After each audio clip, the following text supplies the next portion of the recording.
Jai Bhim, Jai beam.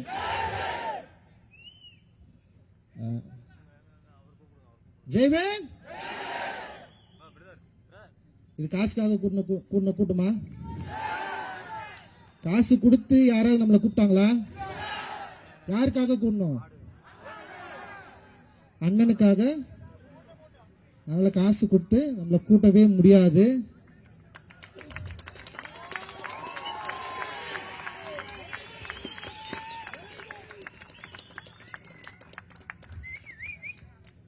Actually வந்து ஒரு 6 நாள்ல இது பிளான் பண்ணோம். இவ்வளோ பேர் வந்து நம்முடைய அண்ணன்கள், நம்ம கருத்தோட ஒன்றிருக்கிற அண்ணன்கள், ஆம்ஸ்ட்ராங்கனுடைய படுகொலைக்கு சரியான நீதி வேணுன்ற அக்கறையில் வந்த அண்ணன்கள், சகோதரர்கள், சகோதரிகள், எல்லோருக்கும் வந்து மிகப்பெரிய நன்றி. நீங்கள் வரலன்னா இந்த நிகழ்வு பெரிய வெற்றி அடைஞ்சிருக்காது. ஏன்னா ஆக்சுவலி வந்து எனக்கு பிரச்சனையே இல்லை. நான் நிறைய நிகழ்வுகளை பண்ணியிருக்கோம். அதில் கூட்டம் வரும் வரலன்றதை பற்றி நான் எனக்கு யோசிச்சதே கிடையாது. ஒரு 10 பேர் இப்போ எப்படியும் நீலம் பண்பாட்டு மையம் எந்த நிகழ்வு வச்சாலுமே அதை ஃபாலோவர்ஸ் சில பேர் இருப்பாங்க. அவங்க வந்து என்னென்னா நிறைய பேர் வந்து தலித் அப்படின்ற ஒரு வட்டத்துக்குள்ளே மட்டும் இல்லாமல் சமூக நோக்கோடு யாரெல்லாம் வந்து நம்மளோடு சேர்ந்து இணைந்து வேலை செய்ய விருப்பம் இருக்கிறார்களோ, அம்பேத்கர் அரசியலை யாரெல்லாம் ஏற்றுக்கொண்டிருக்கிறார்களோ, சாதி கடந்து நிறைய பேர் வந்து தொடர்ந்து நம்முடைய நீலம் பண்பாட்டு நிகழ்வில் நிறைய பேர் பங்கேற்றிருக்காங்க. அண்ட் நிறைய கல்வியாளர்கள் அதில் வந்து இருக்காங்க.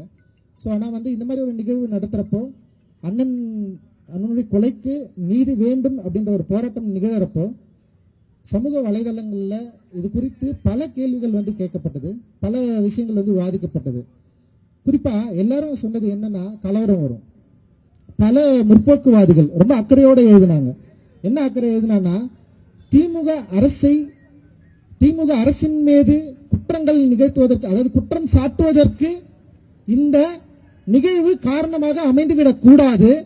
இந்த நிகழ்வில் கலவரத்தை உண்டு பண்ணுவதற்கு வாய்ப்பு இருக்கிறது. ஆனால் கலவரம் வரும், கலவரம் வரும், கலவரம் வரும்.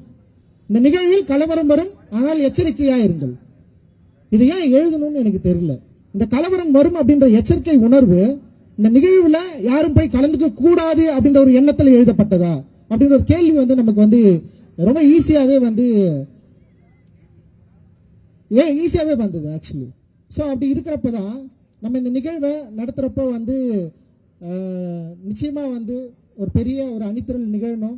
அப்படி வந்தாதான் இங்க இருக்கிற ஆட்சி, இங்க இருக்கிற ஆட்சியாளர்கள், இங்க இருக்கிற நிர்வாகிகள், இங்க இருக்கிற காவல்துறை எல்லாருமே இந்த மக்களுக்கான தேவையை அண்ணன் ஆம்ஸ்ட்ராங்கனுடைய படுகொலைக்கு சரியான நீதியை பெற்றும் தருவரை இந்த மக்கள் ஓய மாட்டார்கள் அப்படின்ற பயம் அவங்களுக்கு வரணும் அப்படின்றதுதான் நம்மளுடைய முக்கியமான கோரிக்கை. பயம் இல்லைன்னா அவங்க நம்மளை விமர்சிக்கவே மாட்டாங்க. ஃபர்ஸ்ட் பயம் இருக்கிறதுனால தான் தொடர்ந்து நம்மளை வந்து ஏதாவது டீகோட் பண்ணிட்டே இருக்கிறாங்க.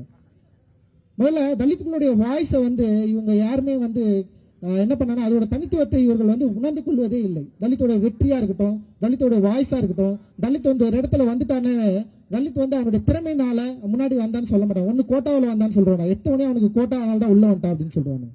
அப்படி இல்லைன்னு வச்சுக்க, அவனுக்கு பின்னாடி யாரோ ஒருத்தர் இருக்கிறான், அவனுக்கு பின்னாடி யாரோ ஒருத்தர் நிதி கொடுக்குறான், அவனுக்கு பின்னாடி ஒருத்தர் இருக்கிறான், வேற ஒரு சித்தாந்தம் வந்து அவங்களை வந்து செயல்படுத்துது, நடைமுறைப்படுத்துது.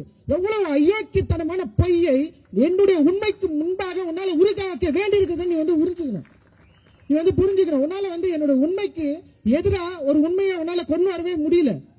நான் உண்மையை பேசுறேன், என்னுடைய மக்களுடைய பிரச்சனையை பத்தி பேசுறேன், எங்களுக்கான வேண்டுதலை பற்றி பேசுறேன், எங்களுக்கான விடுதலை பற்றி நாங்க பேசுறோம். அதனால எங்களுடைய விடுதலை என்ன, எங்களுக்கு என்ன தேவை இருக்கிறது, இந்த சமூகத்தில் எங்களுக்கான பாதிப்பு என்ன இருக்கு, நீதி கட்சி காலத்தில் இருந்து இப்ப வரைக்கும் எங்களுக்கு இழைக்கப்பட்ட அநீதிகள் என்ன, எங்களுடைய பங்கு, அதாவது பிரதிநிதித்துவத்தை நீங்க இன்னைக்கு வரைக்கும் தராம இருக்கிறத பத்தி நான் கேள்வி கேட்கிறேன். என்னுடைய பிரதிநிதித்துவத்தை தரலன்னு சொல்லிட்டு கேள்வி கேட்டு நீ என்ன சொல்றேன்னா, உனக்கு பின்னாடி ஒருத்தர் இருக்கிறான், நீ ஒரு பி டீம், நீ ஒரு ஆளு, அவன் சொல்லிதான் நீ எழுதுற. ஏய், நாங்க அம்பேத்கருடைய பிள்ளைகள். அதான் திருப்பி சொல்றேன்,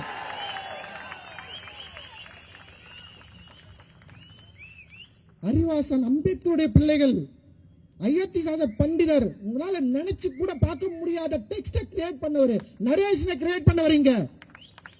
அதற்கு முன்னாடி ஜான் ரத்தினம், ரத்தமலை சீனிவாசன், மீனம்மாள், MC ராஜா நீதி கட்சியில இருந்தாரு, சேர்ந்தாரு. அவருடைய கோரிக்கைகளை நீங்க நிராகரிச்ச வெளியே வந்தாரு, நீதி கட்சி விட்டு வெளியே வந்தாரு. எங்களுக்கான விடுதலை வேட்கை என்பது காலங்காலமா இருக்கு, இப்ப இல்ல. அதனால நாங்க எவன் பின்னாடி போய் நிக்க வேண்டிய அவசியம் எங்களுக்கு இல்லை. யாரை பார்த்து நாங்கள் பயப்பட மாட்டோம். நாங்க ஏன் பயப்படணும்? நாங்க ஏன் பயப்படணும்? நீ எனக்கு சோறு போடுறியா? நான் ஏன் உனக்கு பயப்படணும்? நீ எனக்கு என்ன செஞ்ச? நீ எனக்கு வேலை கொடுத்தியா? நான் ஏன் பயப்படணும்? என் ஓட்டு என் கையில இருக்கு, என் பவர் அது. ஒன் ஓட்டு one value. Doctor Babasaheb Ambedkar சொல்லியிருக்காரு. என் வேல்யூ வச்சு நான் டிமாண்ட் பண்ணேன்னு வச்சுக்க, என் மக்கள் எல்லாரும் ஒன்று திரண்டு இந்த கருத்தின் அடிப்படையில் எல்லாரும் ஒன்று திரண்ட ஒரு நாள் வரும். அந்த நாள் வரப்போ நீ என்கிட்ட வரணும், நீ என்கிட்ட வரணும், நீ எங்க கிட்ட வரணும், நீ எங்க கிட்ட வந்து நிக்கணும். நீங்கள் எங்களுக்கு உதவி செய்யுங்கள் அப்படின்னு வருவ. எனக்கு வந்து ரொம்ப ரொம்ப கேட்டகரைஸ் பண்ற. ஒரு கேள்வி கேட்டாலே வந்து உடனே வந்து இவர்களுக்கு பின்னாடி இது இருக்கிறார்கள், உடனே வந்து கேட்டகரைஸ் பண்ணி யார் கூட்டிட்டு வர? எங்க வீட்டுல இருந்து ஒரு அண்ணனை கூட்டு வந்து நிக்கிற நீ பாரு. அவருடைய குரல் தான் சமூகத்துக்கு தேவையான குரல். என் குரல் வந்து பிரிச்சிடுமா? நோயுடைய ஒரு சமூகத்தை நோய் இருக்குதுன்னு சொல்றதுல என்னுடைய பிரச்சனைன்றது வந்து சரியானது. இந்த சமூகம் நோயுடைய சமூகமா இருக்கு. அந்த சமூகத்தை, நோயுடைய சமூகத்தை சரி செய்யணும்னா முதல்ல சரியான மருத்துவர்கள் தேவை. அந்த நோயை கண்டறிய வேண்டிய தேவை நமக்கு இருக்கு. சோ நோய் இருக்குன்னு நம்ம சொன்னோம்னு வச்சுக்க, உடனே வந்து இவன் தான் நோயை பரப்புறான், சமூகத்தில் பிரிவினையை உண்டாக்குறான். சமூகம் சரியாவதற்காக வேலை செஞ்சிருக்கின்ற பல நூற்றாண்டுகளாக, இப்ப கிடையாது. ஐயன் திருவள்ளுவன் காலத்துல இருந்து பிறப்புக்கும் எல்லா உயிருக்கும் சும்மா கிடையாது. ஆண்டாண்டு காலமாக ஃபைட் பண்ணிட்டே இருக்கிறோம். ஆனா நீ என்ன பண்ற? அண்ணன் ஆம்ஸ்ட்ராங் செத்த உடனே அவர் ரவுடின்னு சொல்லி எழுதுற. யார் எழுதுனது? யாரு? ஆம்ஸ்ட்ராங் அண்ணன் ரவுடின்னு சொல்லி வலைதளங்கள்ல எழுதின அயோக்கியர்கள் யாரு? முற்போக்குவாதிகள், அசல் முற்போக்குவாதிகள். ஃபர்ஸ்ட் என்ன பண்ணா? பிஜேபி எழுதினா அவரு வந்து தப்பானவர் அப்படின்னு சொல்லு. உடனே இன்னொரு டீம் இறங்கிச்சு, டிஎம்கே ஐடிவிங்க ஃபுல்லா இறங்கி அண்ணனை வந்து தப்பு தப்பா எழுதுது. உங்களுக்கு எல்லாம் வந்து கொஞ்சம் கூட யோசனையே கிடையாதா? அதிகாரத்துக்கு எதிராக திரள்பவர்களே நீங்க ரவுடிங்கன்னு சொல்லுவீங்களா? அப்ப நாங்கெல்லாம் ரவுடிங்க தான், வேற வழியே கிடையாது.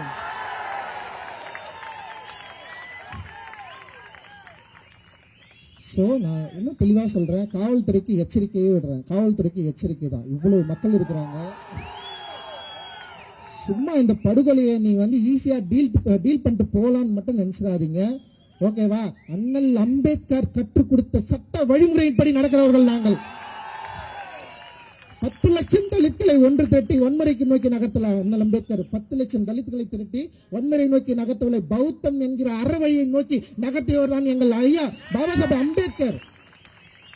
அந்த அம்பேத்கர் வழி, ஐயாவுடைய வழியில, அண்ணலுடைய வழியில நாங்க போராடிட்டு இருக்கோம். எங்களுக்கு வந்து சரியான சட்ட வழிமுறைகள் எங்க கிட்ட இருக்கு.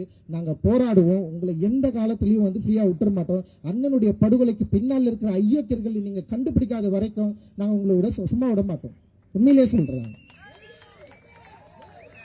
சோ அதனால வந்து நீங்க வந்து எங்களை த்ரெட்டன் பண்ணாதீங்க. ஃபர்ஸ்ட் உடனே வந்து த்ரெட்டன் பண்ணிட்டே இருக்குது. நீங்க இப்படி பண்ணக்கூடாது, அப்படி பண்ணக்கூடாது. அண்ணன் டெத் வந்து படுத்துட்டு இருக்கிறாரு, அண்ணன் வந்து மாச்சூர்ல இருக்கிறாரு. எவ்வளவு மோசமா அணுகுனீங்க எங்களை. ஆனாலும் கூட அண்ணன் வழி வந்தவர்கள் எந்த வன்முறைக்கும் மக்களை வந்து கூட்டு போகாம பயங்கரமா வந்து மக்களே வந்து வன்முறை நாடாம இன்னைக்கு இவ்வளவு மக்கள் கூடி இருக்கிறோம். ஆனா யாருமே வன்முறை பக்கம் திரும்பாம இங்க பாருங்க எவ்வளவு அமைதியா கோரிக்கைகள் மூலமா, தேவைகள் மூலமா எவ்வளவு வந்து அறவழியில நாங்க வந்து பேசிட்டு இருக்கிறோம். சும்மா எங்களை வந்து திருப்பி வந்து ரொம்ப மோசமா வந்து நீங்க கேட்டகரைஸ் பண்றது வந்து ரொம்ப ரொம்ப தப்பு. தயவு செஞ்சு அதை நிறுத்திக்கோங்க. இது எச்சரிக்கை தான். சோ காவல்துறையை நாங்க நம்புறோம். காவல்துறையுடைய விசாரணை எப்படி போயிட்டு இருக்குன்னு நாங்க வெயிட் பண்றோம். காவல்துறையுடைய விசாரணையின் மேல எங்களுக்கு நம்பிக்கை இல்லாத பட்சத்தில் எங்களுடைய டிமாண்டுகள் மாறும். அந்த டிமாண்ட் டெஃபினட்டா நாங்க என்ன முன்வைக்கிறோமோ அதை நீங்கள் செய்து தர வேண்டிய கட்டாயத்தை நாங்கள் உருவாக்குவோம். பயங்கர பவர்ஃபுல்லான லீடர் அண்ணன், மெட்ராஸே கட்டி ஆண்டாரு. உண்மையிலே பல மறைமுக சூழ்ச்சிகள் இருக்கு. அண்ணல் அம்பேத்கர் ஆம்ஸ்ட்ராங் அண்ணனுடைய பவரை புரிஞ்சுக்க, அதாவது அந்த பவரை வந்து அவங்க வந்து காலி பண்றதுக்கு பெரிய சூழ்ச்சி தான் நிகழ்ந்திருக்கு. இதுல ஆம்ஸ்ட்ராங் அண்ணன் மீறி மெட்ராஸ்ல ஒரு விஷயம் நடந்துராது. இப்ப வந்து சொன்னாங்கல்ல, பயங்கரமான அண்ணெல்லாம் சும்மா வரலைங்க அப்படி இருக்கிறாங்க. செம பவர்ஃபுல்லான பர்சன். யாரையும் வன்முறை நோக்கி எல்லாம் நகரத்துல நான்லாம் வந்து அவர்கிட்ட போய் தொடர்ந்து வந்து நான் ரொம்ப கோவத்தில் கூட போவேன். போறப்ப நான் வந்து சார் உங்க வேலை என்ன, போய் டைரக்ட் பண்ணுங்க, வேற எதுவும் பண்ணாதீங்க, இதுதான் சொல்லி அனுப்பிச்சிட்டே இருப்பாரு வன்முறை நோக்கி நகரத்துல. ஸோ அந்த பவர்ஃபுல்லான லீடர் பல பேரை உருவாக்கிட்டு போயிருக்காரு. இங்க அவர் இல்லைன்னு உடனே நீங்கெல்லாம் வந்து பயங்கரமா சந்தோஷமா ஜாலியெல்லாம் இருந்துடாதீங்க. இந்த சென்னையை,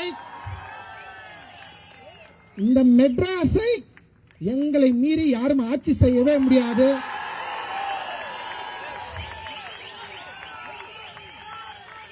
கிட்டத்தட்ட 40% மேல தலித்துகள் வசிக்கிற பகுதி இது. நாங்கள் அரசியலற்று இருக்கலாம், அரசியல் உடையவர்களாக மாறும் பொழுது, விழிப்புணர்வு அடையும் போது நாங்கள் சொல்வதை நீங்கள் கேட்டே ஆக வேண்டிய நிலைமை உங்களுக்கு வரும். இது ஒரு எச்சரிக்கை. நீங்க வந்து அண்ணன் இல்லைன்னு சொன்னோன்னே நீங்க ஈஸியா டீல் பண்ற மாதிரி வந்து யோசிச்சிடாதீங்க. டெஃபினட்டா இது ரியாக்ட் பண்ணுவோம், இது ரியாக்ட் ஆகுன்றத வந்து நான் இந்த இடத்துல வந்து உத்தரவாதமா நான் சொல்லிக்கிறேன். ஏன்னா அண்ணன் சாதாரண வேலையை பண்ணலங்க. மற்ற தலைவர்கள் போல வந்து ஆம்ஸ்ட்ராங் அண்ணன் இல்லை. தயவு செஞ்சு நல்லா புரிஞ்சுக்கோங்க. பல பேர் உருவாக்கியிருக்காரு, பல பேரை படிக்க வச்சிருக்காரு. அதை மீறி அண்ணனுடைய இறப்புல எனக்கு சில சந்தேகங்கள் இருக்கு. அதுல என்னன்னா, அண்ணன் வந்து தீவிரமாக இந்து மதத்துக்கு எதிராக போராடியவர். நல்லா வந்து புரிஞ்சுக்கணும். பௌத்த மத மாற்றத்தை தன்னுடைய வாழ்க்கை நெறியாக உயர்த்தியவர். பௌத்த கோயிலை முதல்ல கட்டி எல்லாரையும் பௌத்தர்களாக மாற்றியவர். அப்போ நமக்கு ஒரு இயல்பாகவே ஒரு சந்தேகம் வருது, இதுல வேற ஏதாவது சூழ்ச்சிகள் இருக்கா? பல சூழ்ச்சிகள் இருக்கிறதா நம்ம வந்து பார்த்துட்டு இருக்கோம். ஆனா மறைமுகமா இந்த அரசியலை இவர் தேர்ந்தெடுத்து செய்யறது மூலமா, ஏன்னா அவர் சமீப காலங்களில் தன்னுடைய குழந்தை பிறந்ததுக்கு அப்புறம் தீவிர பௌத்தரா மாறினதுக்கு அப்புறம் வந்து நிறைய பேர் கூட சுத்துறதே அவர் அவாய்ட் பண்ணிருக்காரு. முழுக்க வந்து தன்னை பௌத்தரா வந்து அப்ளை பண்ணதுக்கு அப்புறம் வந்து அவர் வந்து நிறைய ஆட்களை கூட வைத்துக் கொள்வது கூட வந்து நிறைய யோசிச்சிருக்காரு. ஸோ அந்த பௌத்த அறநெறி அவரை வந்து தனியாக மாத்திருக்கு. அந்த பௌத்த அறநெறி அவருக்கு பெரிய பவரை கொடுத்துருக்கு. அவர் அதை நம்பியிருக்காரு. ஆனால் அந்த நம்பிக்கை அவருடைய படுகொலை வரைக்கும் கொண்டு போய் நிறுத்திருக்கு. ஆனால் இந்த சூழ்ச்சியை நம்ம சரியா புரிஞ்சுக்க வேண்டிய தேவை இருக்கு. இந்த கோணத்திலையும் வழக்கை காவல்துறை விசாரிக்க வேண்டும் என்பது எங்களுடைய கோரிக்கை. நீங்கள் இந்த கோணத்திலும் ஆம்ஸ்ட்ராங்குடைய படுகொலையை நீங்கள் விசாரிக்க வேண்டிய தேவை இருக்கு. ஸோ இந்த கூட்டம் இதோட வந்து அப்படியே கலைஞ்சு போயிடும் மட்டும் நீங்க வந்து நினைச்சிடாதீங்க. நாங்கள் திரும்பவும் சொல்றோம், நீங்க எங்களை என்னன்னாலும் பயமுறுத்தலாம். ஸோ உங்கள் கட்சியில் நாங்கள் வந்து கட்சிக்காரர்களாக சேர்ந்து எம்எல்ஏவாக ஜெயிச்ச அடிமைகள் கிடையாது. நாங்கள் ஒரு மேயர் ஒரு அம்மா இருக்கிறாங்க இங்க. நீ டிஎம்கேல இருக்கிறதுனால மேயர் கிடையாதுமா. ரிசர்வேஷன் அப்படின்ற ஒரு வார்த்தையினால் நீங்கள் மேயராக்கப்பட்டிருக்கிறீர்கள். கயல்விழி செல்வராஜ் நீங்க வந்து ஏன் ஆதி திராவிட நலத்துறை அமைச்சரா மாறினீங்கன்றத நீங்க புரிஞ்சுக்கோங்க. ஓகேவா? Reservation okay. Doctor Baba Saheb Ambedkar வாங்கி கொடுத்த ரிசர்வேஷன் என்கிற சட்டத்தின் அடிப்படையில் நீங்க எல்லாம் மாறி இருக்கிறீங்க. எத்தனை எம்எல்ஏக்கள் இருக்கிறீங்க, எத்தனை எம்பிக்கள் இருக்கிறீங்க. ஏன் ஆம்ஸ்ட்ராங் அண்ணன் சாவு உங்களால வந்து பார்க்கணும் அப்படி என்ன பயம் உங்களுக்கு? நீங்க எல்லாம் ஒண்ணு தெரியல முடியாதா? நான் கேட்கிறேன். நான் எப்ப இந்த பயத்துல இருந்து விடுபட போறீங்க? உங்களுடைய கட்சி உங்களை கட்டுப்படுத்துதா? நீங்க தலித்துகளுக்கு ஆதரவா பேசக்கூடாதா? தலித்துகளுக்கு ஆதரவா போராடக்கூடாதா? அப்புறம் எதுக்கு நீங்க ரிசர்வேஷன்ல நின்று ஜெயிக்கணும்? புரியல எனக்கு.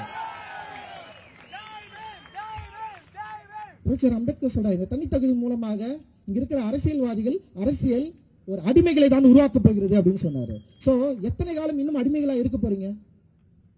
தலித் எம்எல்ஏக்களும் எம்பிக்களும் எப்ப நீங்க மக்களுக்காக வந்து பேச போறீங்க? எந்த பிரச்சனையில நீங்க மக்களுக்கு எதிராக ஆதரவா வந்து நின்னுங்க? நீங்க வேங்கவயல் பிரச்சனைக்கு நீங்க வந்தீங்களா? இல்ல எத்தனை ஆணவ படுகொலைக்கு நடக்குது? எவ்வளவு பிரச்சனைகள் தொடர்ந்து நடந்துட்டே இருக்குது. தலித் மக்கள் எவ்வளவு இந்த 3 ஆண்டுகள் மட்டும் இல்லாம கடந்த எத்தனை ஆண்டுகளாக ஏடிஎம்கே இருக்கிறப்ப இதே பிரச்சனை, டிஎம்கே இருக்கிறப்ப இதே பிரச்சனை. ஸோ நம்முடைய பிரச்சனைன்னு சொல்லிட்டே இருக்கிறோம். ஆனால் அந்த பிரச்சனைகளை இந்த மக்களுடைய பலன்படி, ரிசர்வேஷன் பலன்படி வெற்றி பெற்ற எம்பி எம்எல்ஏக்கள் உங்களுக்கு ஒரு நாளாவது ஒரு செகண்டாவது நீங்கள் எந்த விதியின் அடிப்படையில், எந்த தத்துவத்தின் அடிப்படையில், எந்த வாய்ப்பின் அடிப்படையில் நீங்க எம்எல்ஏ நீங்க எம்பி ஆயிருக்கீங்கன்னு சொல்லி யோசிச்சிருந்தீங்களா? இந்த மக்களுக்காக நீங்க பேசியிருப்பீங்களா? பேசியிருக்க மாட்டீங்களா? ஏன் பேசல? நீங்க எப்ப பேச போறீங்க?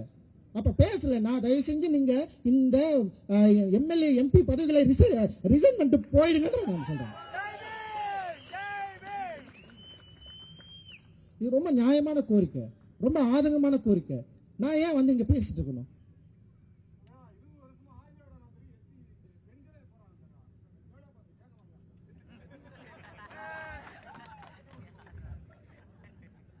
சோ இதுதான். அப்போ இவ்வளவு பிரச்சனைகள் இருக்கு.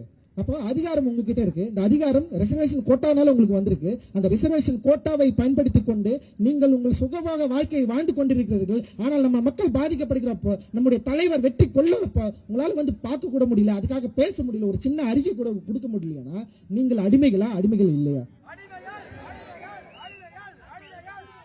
சோ நாங்க அடிமைகள் கிடையாது. ஓகே, நான் உங்களுக்கு பயப்பட வேண்டியது கிடையாது, எங்களுக்கு பயம் கிடையாது. நாங்கள் டாக்டர் பாபா சாஹேப் அம்பேத்கர் பிள்ளைகள். நாங்கள் பயம் இல்லாமல் பேசுவோம், பயம் இல்லாமல் வாதாடுவோம், பயம் இல்லாமல் சேருவோம், பயம் இல்லாமல் இருப்போம். எங்களுக்கு ஒரு காலம் நாங்கள் வன்முறை நோக்கி நாங்கள் நகர மாட்டோம். ஆனால் சட்டத்தின் வழிபடி, ஓட்டின் வழிபடி எங்களுடைய வலிமையை உங்களுக்கு உணர்த்துவோம் அப்படின்றதுதான் எங்களுடைய எச்சரிக்கை. ஸோ அதுதான். அதனால வந்து திடீர்னு வந்து நம்ம ஏதாவது ஒன்று பேசினாலே வந்து உடனே ஒரு கதை ஒன்று கட்டி இப்படி ஒன்று பண்ணோம் அப்படி ஒன்று பண்ணோன்னு சொல்லிட்டு நம்ம அண்ணன்களே நமக்கு எதிராக நிறுத்துறது இதெல்லாம் ரொம்ப கடுமை, ரொம்ப ரொம்ப கவலையா இருக்கு. அப்படியெல்லாம் கிடையாது. அண்ணன் திருமாவளவுக்கு நான் சொல்லிக்கிறேன், தயவு செஞ்சு உங்களுக்கு எதிராக நாங்கள் ஒரு காலம் இருக்க மாட்டோம்னா.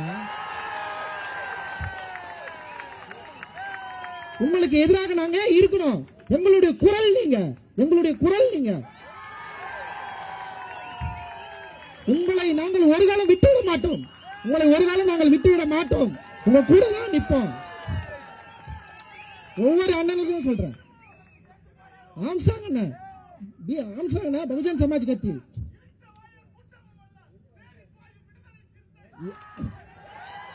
சோ அதுதான் பகுஜன் சமாஜ் கட்சியை சேர்ந்த ஆம்ஸ்ட்ராங் அண்ணன். நான் ஒரு நீளம் பண்பாட்டு மையம் சொன்ன ஆரம்பிக்கிறேன் வச்சுக்கேன். அண்ணன் என்னைக்காவது கூப்பிட்டு என்ன கேட்டிருக்கேன், நீ ஏன்ப்பா புதுசா ஒரு அமைப்பு ஆரம்பிக்கிறேன்னு? கேட்கவே இல்லை. நிறைய பேர் போயிட்டு அண்ணன் கிட்ட போயிட்டு என்ன கம்ப்ளைண்ட் பண்ணிருக்காங்க. அவர் என்ன சொன்னா தெரியுமா? எதுவுமே சொல்ல, தம்பி இருக்கட்டும், தம்பி பண்ணிட்டோம். அப்படிதான் எல்லா இயக்கங்களும். நமக்கு நிறைய தலைமைகள் தேவைப்படுது, நிறைய இடங்களை வேலை செய்ய வேண்டியது இருக்குது, அவ்வளவு வேலை நம்ம செய்ய வேண்டியது இருக்குது. சும்மா ஒரு குரலா வந்து ஒரு இடத்துல அப்படி நின்று நம்மளால முடியாது. பல பல வாய்ஸஸ், நம்ம பல டிஃப்ரெண்ட் வாய்ஸஸ். இந்த வாய்ஸ் எல்லாமே எங்க போய் நிக்குதுன்னா அதிகாரத்துக்கு எதிராக போய் நிக்குது. அதிகாரத்துக்கு எதிராக போறப்ப நம்ம எல்லாரும் ஒண்ணு சேர வேண்டிய தேவை இருக்கு. அதனால ஒரு காலத்திலும் வந்து அண்ணன் கவலைப்படுற மாதிரி வந்து நாங்க அப்படி விட்டுற மாட்டோம். உண்மையிலேயே சொல்றேன், நம்ம எல்லாரும் ஒன்று சேர்ந்து நிற்போம். நமக்குள்ள கட்சிகள் வேறுபட்டு இருக்கலாம், நமக்குள்ள வந்து கொள்கை வேறுபட்டு இருக்கலாம், ஆனால் நம்முடைய மக்கள் பிரச்சனையா இருக்கிறப்ப, பாதிக்கப்பட்டப்ப நம்ம எல்லாரும் ஒன்று சேர வேண்டிய தேவை இருக்கு. ஸோ இங்க இருக்கிற அரசியல் நம்மளை வந்து பிரித்தாளும் சூழ்ச்சியில் நிகழ்ந்துட்டு இருக்கு. ஆல்ரெடி வந்து இங்க பட்டியலின சமூகத்தில் இருக்கிற 3 டாமினேட் காஸ்ட்டை வந்து தனித்தனியா பிரிச்சுட்டாங்க. யாரு பிரிச்சது? ஏன் முன்னாடி வந்து 80களில் 90களில் வந்து ஒன்னா ஆரம்பிச்ச கட்சிகள்ல எல்லாருமே இருந்தாங்க, இன்னைக்கு ஏன் இல்ல? ஏன் வந்து இந்த அமைப்புகள்ல வந்து ஒற்றுமை இல்ல? யாரு பிரிச்சது? யாரு? எல்லாமே வந்து துண்டு துண்டா மாத்திட்டாங்க, பிரிச்சுட்டாங்க. நீ அவனுக்கு எதிராக நிலை, நீ அவனுக்கு எதிராக நிலை, உன்னுடைய உரிமைகளை அவன் பறிச்சுக்கிறான், உன்னுடைய உரிமைகளை அவன் பிரிச்சுக்கிறான். 25-30% இருக்கிற மக்களை துண்டு துண்டா பிரிச்சு, தனித்தனியா பிரிச்சு, தனித்தனி கொள்கைகளை அவங்க கிட்ட கொடுத்து நம்முடைய ஒற்றுமையை சதைச்சுட்டான். நம்ம ஒற்றுமையா இருந்தா 30%, 25% இருக்க மக்கள் நம்முடைய பிரதிநிதித்துவத்துடைய வலிமையை நம்மளால நம்ம வந்து எவ்வளவு பெரிய ஒரு பவர்ஃபுல்லான மக்களை நம்ம இருக்கிறோம், டிமாண்டட் கம்யூனிட்டியா இருக்கிறோம். அந்த டிமாண்ட் கம்யூனிட்டியை உடைச்சு செதறி ஸ்கேட்டரா மாறி நீ தனியாரு சொல்லி நம்முடைய ஒற்றுமைக்கு பெரிய ஒரு விலையை பேசி இன்னைக்கு வந்து தனித்தனி குழுக்களா, தனி அமைப்புகளா இருக்கிறப்போ அட்லீஸ்ட் பிரச்சனைகள் அடிப்படையில் நம்ம எல்லாரும் ஒன்று சேர வேண்டிய தேவை இருக்கு. அந்த தேவையை இங்க இருப்பவர்கள் உடைப்பதற்கு பல காரணங்கள் இருக்கு.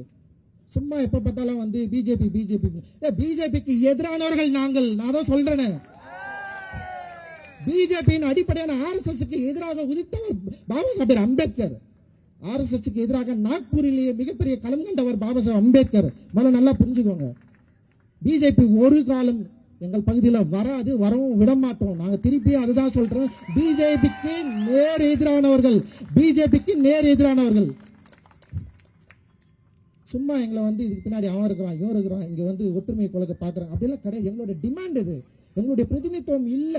இங்க ஒரு ஒரு அண்ணன் கொலை செஞ்சு இருக்கிறாரு மார்ச்சவரில், அவர் படுக்க வைக்கிறது, அவர் நல்லடக்கம் செய்யறதுக்கு ஒரு இடத்தை உங்களால உருவாக்கி தர முடிஞ்சுதா? என்ன நீங்க சமூக நீதி மாடல்? எனக்கு தெரியல. உங்களுக்கு தெரியாதா? ஆம்ஸ்ட்ராங் அண்ணன் என்ன வேலை செஞ்சாரு, யார் வருன்னு சொல்லிட்டு? இவ்வளவு மக்கள் வந்து திரண்டு இருக்கிறாங்க, இவ்வளவு மக்கள் அமைதியாக போராடுறது. போலீஸ்கார் சொல்றாரு, எங்களுக்கு தெரியாது ஆம்ஸ்ட்ராங் அண்ணன் டெத்ல இவ்வளவு மக்கள் வருவாங்க, தெரியாம நீ ஏன் இருக்கிற, எனக்கு தெரியல எனக்கு.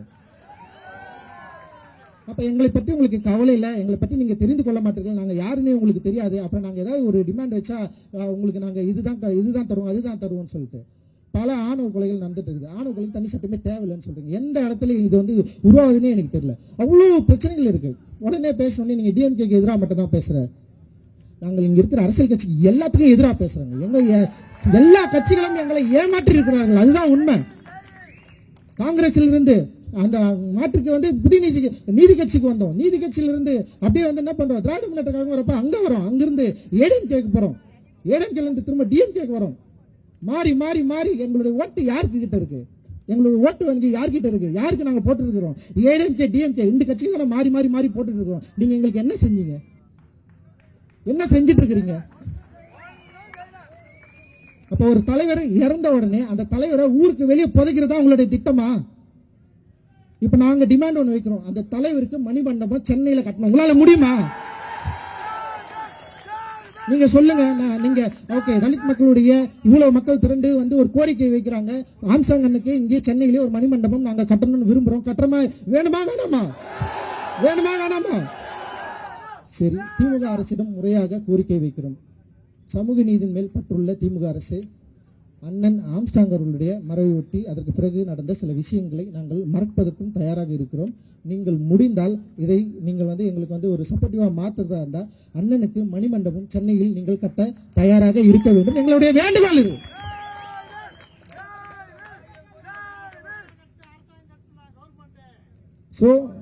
ஸோ எங்களுக்கு டிமாண்ட் வைக்க நிறைய இருக்கு. ஏன்னா எங்களுடைய பிரதிநிதித்துவம் இதுவரைக்கும் சரியாக கொடுக்கப்படவில்லை. நாட் ஒன்லி டிஎம்கே, ஏடிஎம்கே, எந்த கட்சியாக இருந்தாலும், இன்னும் ஈவன் கம்யூனிஸ்ட் கூட நான் வந்து சொல்றேன், எல்லார்கிட்டையும் நான் சொல்றேன், எங்களுடைய பிரதிநிதித்துவம் உங்களுடைய கட்சியில் சரியாக இல்லை. எங்களுடைய மக்களுடைய தொகைக்கு ஏற்ப நீங்கள் பிரதிநிதித்துவத்தை அளிக்கவில்லை. எங்களுடைய அடிப்படை உரிமையான ரிசர்வேஷன் கோட்டா, ரிசர்வேஷன் மூலமாக எங்களுக்கு நீங்கள் ஒதுக்கிய எம்எல்ஏ சீட்டுகள், எம்எல்ஏக்களும் எம்பிகளும் ஒரு நாளும் தலித் மக்களுடைய பிரச்சனை பற்றி பேசவே இல்லை. அதனால் அவர்களை முதல்ல வந்து டிஸ்குவாலிஃபை பண்ணி அவங்க எல்லாருமே வந்து நீங்க வந்து எம்எல்ஏ எம்பியில இருந்து நீக்குங்க அப்படின்றத வந்து நாங்க இங்க கோரிக்கையா வைக்கிறோம். இன்னொன்னு முக்கியமா, ஏன்னா இது வந்து சும்மா விடுறதுக்கு, இதுக்கப்புறம் தலித் பிரச்சனைகள் ஏதாவது நடந்தா இங்க இருக்கிற ஆதிதிராவிட நலத்துறை அமைச்சர், ரிசர்வேஷன் மூலமாக வெற்றி பெற்ற எம்பி, எம்எல்ஏக்கள் அண்ட் மேயர் நீங்க எல்லாம் வந்து பாக்கணும்னு வச்சுக்கீங்களேன், உங்களை வந்து சும்மா விட மாட்டேன். சொல்றேன், முற்றுகை போராட்டம் தான் உங்களுக்கு. எவ்வளவு நாள் நீங்க இப்படியே இருக்க போறீங்க? எவ்வளவு நாள் எங்களை ஏமாத்திட்டு இருக்க போறீங்க? அப்படி இல்லையா, நாங்க வந்து டிஎம்கே தான், நாங்க ஏடிஎம்கே தான், நாங்க எந்த கட்சி தான் இந்த கட்சி தான் சொல்றீங்கன்னா ரிசர்வேஷன் கோட்டாவை பயன்படுத்தாதீங்க. அவ்வளவுதான் நான் சொல்லுவேன்.